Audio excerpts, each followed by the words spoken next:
Você já ouviu falar da história da Umbanda no Brasil? Talvez você conheça os terreiros, os cânticos, os orixás e as giras. Mas e a origem dessa fé tão forte e profundamente brasileira? Neste vídeo vamos fazer uma verdadeira viagem no tempo desde as primeiras manifestações mediúnicas do Caboclo das Sete Encruzilhadas, passando por figuras emblemáticas como o Caboclo Mirim até os dias atuais onde a Umbanda resiste, se transforma e fortalece milhões de pessoas pelo país. Prepare-se para conhecer a história de uma religião que nasceu do povo, para o povo, com o coração aberto para o sagrado, para a ancestralidade e para a caridade. A história da Umbanda começa oficialmente no ano de 1908, em Neves, no estado do Rio de Janeiro.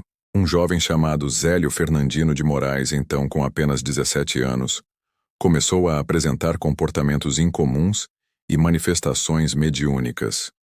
Levado à Federação Espírita, Zélio surpreende os presentes ao se levantar durante a sessão e anunciar a chegada de um novo espírito, o Caboclo das Sete Encruzilhadas. Ele afirmou que ali nascia uma nova religião, com bases na caridade, no amor e no sincretismo entre diversas tradições espirituais.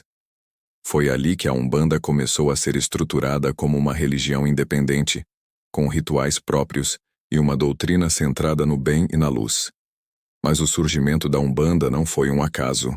Ele é o resultado da junção de três grandes raízes: a africana, com seus orixás e saberes espirituais; a indígena, com sua conexão com a natureza e os ancestrais; e a europeia, com o espiritismo codificado por Allan Kardec.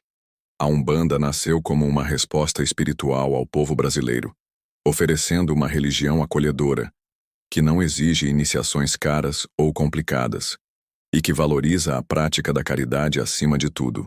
Por isso, ela se espalhou tão rapidamente entre as classes populares, principalmente nas periferias das grandes cidades. Nos anos seguintes à fundação da Umbanda, começaram a surgir os primeiros terreiros estruturados. Um dos nomes mais importantes desse período foi o do Caboclo Mirim, entidade que passou a se manifestar através de médiuns como o lendário Pai Ronaldo Linares. O Caboclo Mirim foi essencial na difusão e no ensino da doutrina umbandista. Ele criou rituais, organizou fundamentos e contribuiu diretamente para a criação da União da Umbanda do Brasil, uma das primeiras organizações religiosas voltadas para o fortalecimento institucional da Umbanda. Ele é considerado por muitos um dos grandes pilares dessa religião, e sua influência ainda é sentida em muitos terreiros até hoje. A Umbanda passou por muitos desafios ao longo do século XX. Em um Brasil marcado pelo preconceito racial e religioso, os terreiros muitas vezes foram perseguidos, atacados e até proibidos. A polícia fechava casas de culto, prendia líderes espirituais e classificava os rituais como práticas ilegais ou bruxaria. No entanto, foi justamente nesses momentos de resistência que a Umbanda se fortaleceu. Os terreiros passaram a se organizar. Surgiram federações e movimentos sociais que passaram a defender a liberdade religiosa e o direito à prática espiritual. Nas décadas de 1960 e 1970, a Umbanda entrou em uma nova fase de expansão. Com o crescimento dos centros urbanos, a religião passou a se espalhar por todas as regiões do Brasil. Muitos artistas, músicos e intelectuais passaram a se aproximar da Umbanda, valorizando suas raízes afro-brasileiras e seus ensinamentos. Foi nesse período que símbolos como o ponto cantado, a imagem de Iemanjá nas praias e as giras de pretos velhos se tornaram ícones culturais. A Umbanda não era mais apenas uma religião de gueto, ela estava ganhando visibilidade nacional. O crescimento da Umbanda também trouxe desafios internos. Com o tempo surgiram várias vertentes, cada uma com sua forma particular de culto, doutrina e organização ritual. Temos hoje a Umbanda esotérica, a Umbanda popular, a Umbanda branca, entre outras. Algumas vertentes têm uma estrutura mais próxima do espiritismo kardecista, outras mais ligadas aos ritos afro-brasileiros. Mas todas elas compartilham valores fundamentais: o culto aos orixás e entidades espirituais, a prática da caridade e o respeito profundo pela espiritualidade. Essa diversidade é vista como uma riqueza dentro da Umbanda, uma religião viva que se adapta e evolui com seu povo.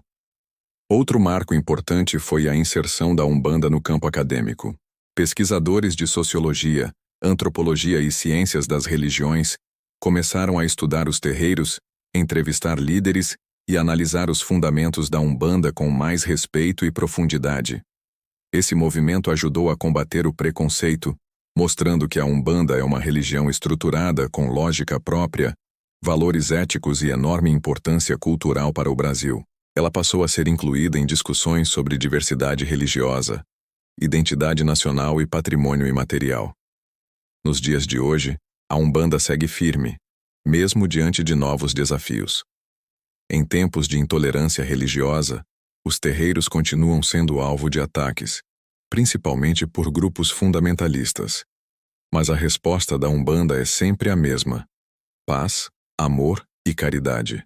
Muitos terreiros utilizam as redes sociais para ensinar sobre a religião, desmistificar preconceitos e mostrar que a fé umbandista é feita de luz, acolhimento e serviço ao próximo.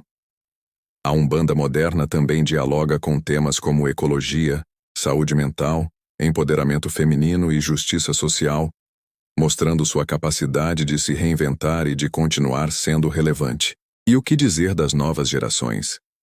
Muitos jovens estão redescobrindo a Umbanda como um caminho espiritual verdadeiro.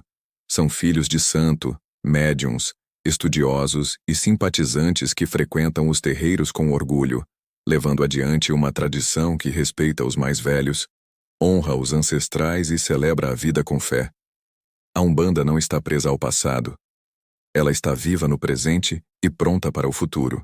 A história da Umbanda no Brasil é a história de um povo que resiste, que acredita e que transforma dor em cura, preconceito em força e fé em ação. Do Caboclo Mirim às novas lideranças espirituais, dos primeiros terreiros às redes sociais, dos atabaques antigos aos pontos digitais, a Umbanda é uma expressão legítima do sagrado brasileiro.